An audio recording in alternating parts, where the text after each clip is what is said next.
क्या हुआ जब अयोध्या धाम पहुंची सैकड़ों वानरों की सेना राम मंदिर प्राण प्रतिष्ठा से पूर्व ऐसा चमत्कार देखकर सभी लोगों के रोंगटे खड़े हो गए। आगे बढ़ने से पहले अगर आप भी एक सच्चे सनातनी हैं तो इस वीडियो को लाइक करके कमेंट बॉक्स में जय श्री राम अवश्य लिखें।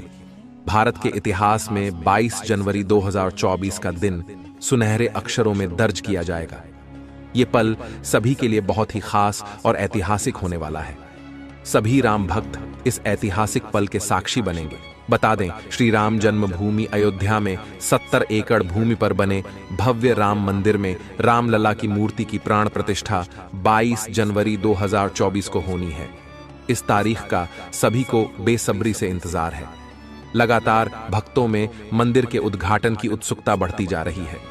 साथ ही अयोध्या के अलावा भी पूरे देश के कोने कोने में हर्षोल्लास देखने को मिल रहा है। इस भव्य कार्यक्रम की तैयारियां अंतिम दौर में है। राम मंदिर की प्राण प्रतिष्ठा का कार्यक्रम हफ्ते भर चलेगा।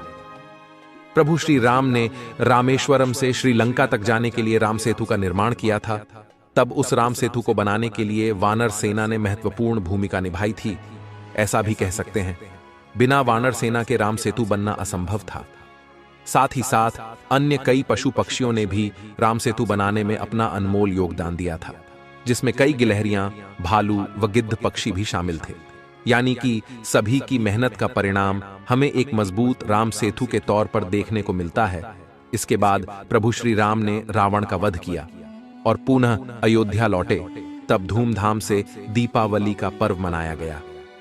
लेकिन दोस्तों, वही दीपावली का पर्व एक बार फिर से होने जा रहा है, क्योंकि 500 वर्षों का कड़ा संघर्ष अब सफल हो चुका है। 22 जनवरी 2024 को राम मंदिर में राम की प्राण प्रतिष्ठा होने वाली है। हम हिंदुओं के लिए यह बहुत दुखद की बात है कि जीते जी हमारे प्रभु राम लल्ला को तंबू में रहना पड़ा। लेकिन कहते हैं, न सच्चाई को कितना भी दबाया जाए, एक दिन वह सामने जरूर आती है। अब जैसे जैसे प्राण प्रतिष्ठा का समय नजदीक आ रहा है, वैसे वैसे कई चमत्कार अयोध्या में देखने को मिल रहे हैं। हाल ही में गिद्धों का बहुत बड़ा झुंड अयोध्या में देखा गया है। ऐसा कह रहे हैं यह गिद्ध कई सालों पहले विलुप्त हो चुके थे, लेकिन अचानक से इन गिद्धों का सामने आना रामायण से जुड़ा बहुत बड़ा चमत्कार बताया जा रहा है। साथ ही साथ अयोध्या के लोग इन्हें जटायु का वंशज बता रहे हैं और उनकी पूजा कर रहे हैं। लेकिन दोस्तों, अयोध्या राम मंदिर के आसपास वानरों को भी बड़ी संख्या में देखा जा रहा है। आज से पहले इतने वानर इस क्षेत्र में कभी नहीं दिखाई दिए, लेकिन जैसे जैसे प्राण प्रतिष्ठा का समय नजदीक आ रहा है, सैकड़ों के झुंड में वानर राम मंदिर पहुंच रहे हैं। हनुमान जी को भी वानर का ही रूप कहा जाता है। साथ ही साथ लंका पर विजय हासिल करने के लिए प्रभु श्री राम का साथ भी वानर सेना ने ही दिया था। यानी कि राम जी का वानरों के साथ सीधा संबंध है। जब उनकी मुलाकात सुग्रीव के साथ हुई, तब उन्हें एक नई दिशा मिली, एक नई सेना मिली, लंका पर विजय पाने का एक हौसला मिला। अगर यह वानर नहीं होते तो लंका पर विजय पाना मुश्किल था। लेकिन दोस्तों, अब जब एक बार पुनः श्री राम अपने धाम लौट रहे हैं, तो उनके साथ कई वानर भी अयोध्या नगरी में आते दिखाई दे रहे हैं। हाल ही में लाल मुंह के वानरों के कई झुंड अयोध्या राम मंदिर के आसपास देखे गए हैं। साथ ही साथ कुछ भालू भी, जिन्हें जामवंत का रूप कहा जा रहा है, वह अचानक से इस क्षेत्र में पाए गए हैं। दिन प्रतिदिन अयोध्या में काफी चमत्कार बढ़ रहे हैं। ऐसे पात्र जिनका संबंध रामायण के साथ जुड़ा हुआ है, जब वह एक एक करके सामने आ रहे हैं तो सभी लोग बड़े हैरान हैं। भगवान राम और रावण के बीच लंका में जो जबरदस्त युद्ध हुआ, उसमें एक ओर थी बलशालियों से भरी रावण की सेना, जिसे बहुत ताकतवर माना जाता था। दूसरी ओर राम के पास एक ऐसी सेना थी जिसने इससे पहले शायद ऐसा कोई युद्ध नहीं लड़ा था। युद्ध में वो पारंगत भी नहीं थी। ये वानर सैनिकों वाली सेना थी। रावण ने पहले इस सेना की हंसी उड़ाई, फिर राम की वानर सेना से दुश्मन के छक्के छुड़ा दिए। ये युद्ध जीता। लेकिन इस शानदार विजय के बाद वानर सेना का क्या हुआ, ये किसी को नहीं मालूम। भगवान राम जब युद्ध करने के लिए लंका पहुंचे, उन्होंने रावण की मजबूत सेना के खिलाफ युद्ध शुरू किया, तो उनकी सेना में केवल वानर थे। इस सेना को राम और लक्ष्मण ने मोटे तौर पर दीक्षित किया। युद्ध में जीत के बाद ये लंबी चौड़ी सेना कहां चली गई?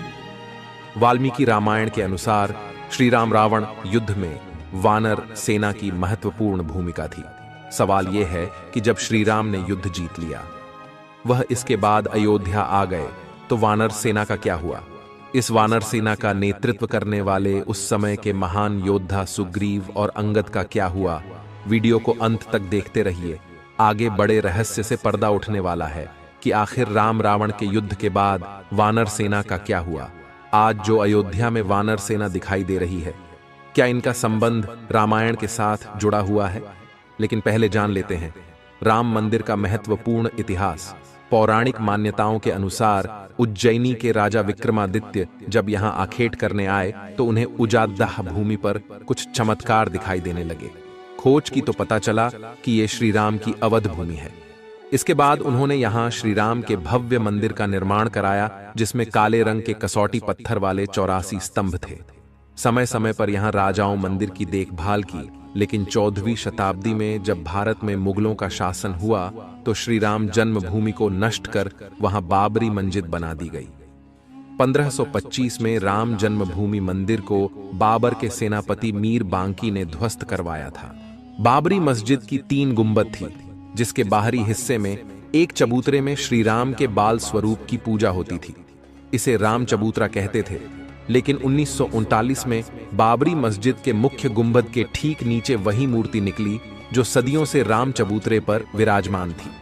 बाबरी मस्जिद और राम जन्मभूमि मंदिर पर सालों चले विवाद के बाद आखिरकार श्री राम की अपनी जन्मस्थली पर प्राण प्रतिष्ठा हो रही है।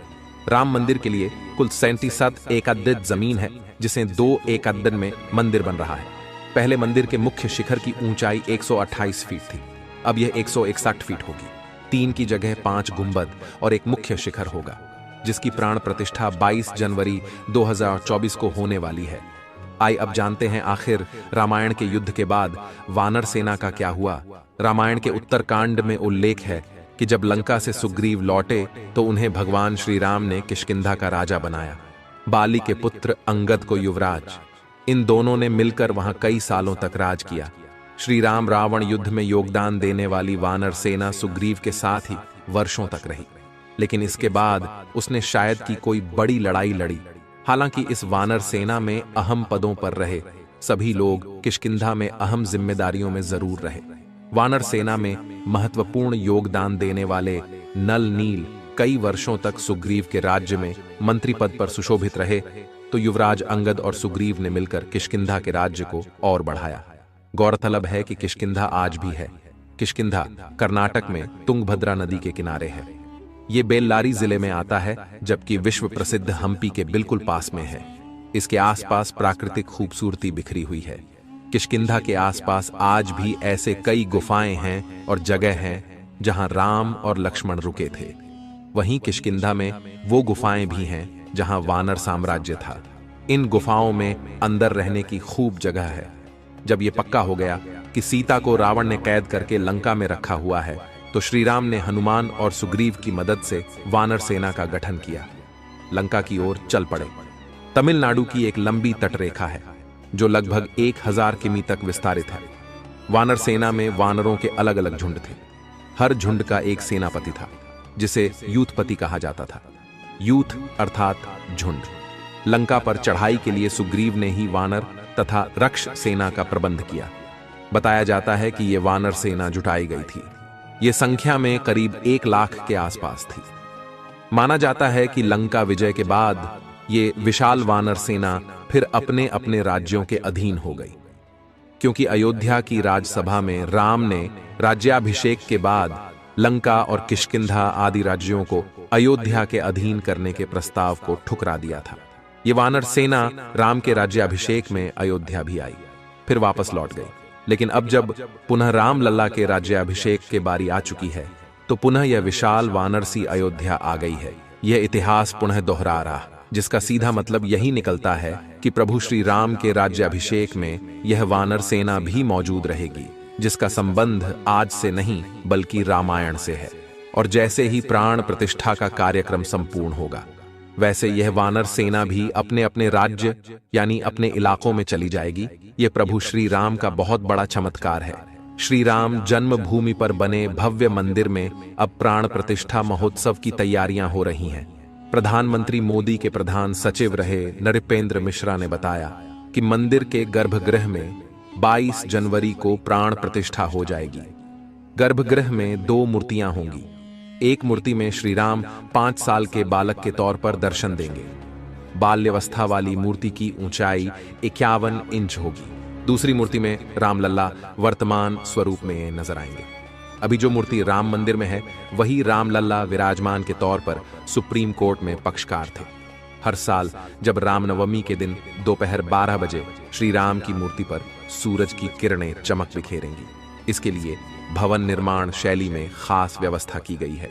मंदिर के गर्भगृह में रामलला के ललाट पर सूर्य की किरणें खुद ब खुद नहीं पहुंचेंगी। इसके लिए मंदिर के शिखर पर एक छोटी डिवाइस लगाई जाएगी।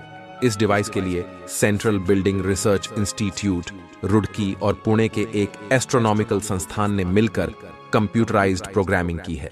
यह डिवाइस बेंगलुरु में बन रही है। सूरज की किरणें इस डिवाइस पर पड़ेंगी और वहां से रिफ्लेक्ट होकर श्री राम के ललाट पर पहुंचेगी। ऐसा हर साल रामनवमी के दिन 12 बजे होगा। हर बार इस घटना का सीधा प्रसारण करने की व्यवस्था की जाएगी ताकि मंदिर में भीड़ नहीं हो। अब राम मंदिर की इतनी चर्चा हो और अयोध्या के कोतवाल की चर्चा ना हो, ऐसा तो नहीं हो सकता। अब हम बात करेंगे हनुमानगढ़ी मंदिर के बारे में, जो कि काफी चमत्कारिक मंदिर बताया जाता है और वह अयोध्या के मध्य में स्थित है। पवन पुत्र हनुमान को समर्पित यहां मंदिर अयोध्या रेलवे स्टेशन से 1 किमी दूरी पर स्थित है। इस मंदिर का निर्माण विक्रमादित्य द्वारा करवाया गया था, जो आज हनुमानगढ़ी के नाम से प्रसिद्ध है।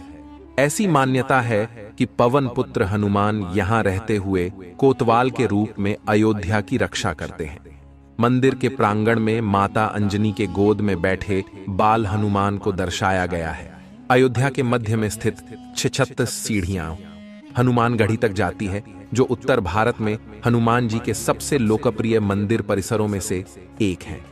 ये एक प्रथा है कि राम मंदिर जाने से पहले सबसे पहले भगवान हनुमान मंदिर के दर्शन करने चाहिए। मंदिर में हनुमान जी की मां अंजनी रहती हैं, जिसमें युवा हनुमान जी उनकी गोद में बैठे हैं। ये मंदिर रामानंदी संप्रदाय के बैरागी महंतों और निर्वाणी अनी अखाड़े के अधीन है। कहा जाता है मंदिर में भगवान हनुमान की चमत्कारिक शक्तियां मंदिर में दर्शन करने आने वाले भक्तों को कभी भी निराश नहीं होने देती। दर्शन को आए भक्तों की मनोकामनाएं पूर्ण होती हैं। जब रावण पर विजय प्राप्त करने के बाद भगवान राम अयोध्या लौटे तो हनुमान जी यहां रहने लगे। इसीलिए इसका नाम हनुमानगढ़ या हनुमान कोट रखा गया। यहीं से हनुमान जी रामकोट की रक्षा करते थे। मुख्य मंदिर में पवन सुत माता अंजनी की गोद में बैठते हैं। 1855 में मुसलमानों ने मंदिर को नष्ट करने का प्रयास किया। मुसलमान हनुमानगढ़ी को मस्जिद बना देना चाहते थे, लेकिन वे ऐसा करने में सफल नहीं हो पाए। इतिहासकार सर्वपल्ली गोपाल ने कहा है कि 1855 का विवाद बाबरी मस्जिद राम मंदिर स्थल के लिए नहीं, बल्कि हनुमानगढ़ी मंदिर के लिए मुसलमानों और रामानंदी बैरागियों के बीच हुआ था। कहा जाता है नवाब सिराजुद्दौला को एक गंभीर बीमारी हो गई थी। उसका बचना लगभग नामुमकिन था। नवाब यहां पूजा अर्चना करने वाले बाबा अभय रामदास जी के पास आया। बाबा ने भगवान हनुमान जी से नवाब की अर्जी लगाई। वह नवाब को हनुमान जी से प्रार्थना करने को कहा। नवाब ने भगवान हनुमान जी से प्रार्थना की और नवाब चमत्कारिक रूप से स्वस्थ हो गया। उसके बाद स्वामी अभय रामदास जी के निर्देश में सिराजुद्दौला ने इस मंदिर का पुनर्निर्माण कराया। राम मंदिर का इतिहास सदियों पुराना रहा है और अब जो प्राण प्रतिष्ठा होने वाली है वह बरसों के संघर्ष का नतीजा है, कई शहीदों के बलिदान का प्रमाण है और हजारों कार सेवकों के हौसले का प्रतीक है। आशा करते हैं आज की वीडियो से आपको जबरदस्त ज्ञान की प्राप्ति हुई होगी। अगर आपको भी वीडियो पसंद आई है तो आप लाइक जरूर करें, कमेंट बॉक्स में जय श्री राम लिखें और हमें सपोर्ट दिखाने के लिए इस चैनल को सब्सक्राइब करके बेल आइकन को प्रेस कर लीजिए। अभी के लिए आप सभी को हर हर महादेव।